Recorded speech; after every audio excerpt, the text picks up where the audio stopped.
শহীদ বেগম জিয়ার আজকে সমাধিতে আমরা এসেছি, কারণ শহীদ প্রেসিডেন্ট জিয়াউর রহমান এই দেশের স্বাধীনতার ঘোষণা করেছিলেন।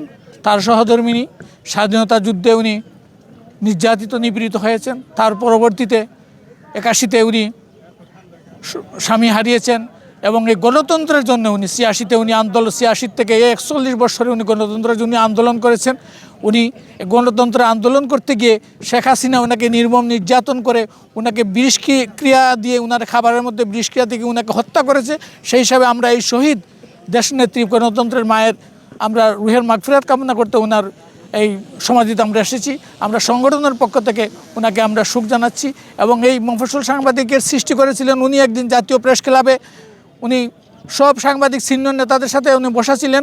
তখন জাতীয় প্রেস ক্লাব কর্তৃপক্ষ ওনাকে ফুল দিয়ে শুভেচ্ছা জানিয়েছিল, বাংলাদেশ ফেডারেল সাংবাদিক ইউনিয়ন ওনাকে ফুল দিয়ে শুভেচ্ছা জানিয়েছিল এবং ঢাকা সাংবাদিক ইউনিয়নে ফুল দিয়ে শুভেচ্ছা জানানোর পরে আমাদের সিনিয়র সাংবাদিক নেতা শওকত মাহমুদ যারা ছিলেন ওনাদেরকে বলেছিলেন যে আমাদের মফস্বলের সাংবাদিকরা কোথায়।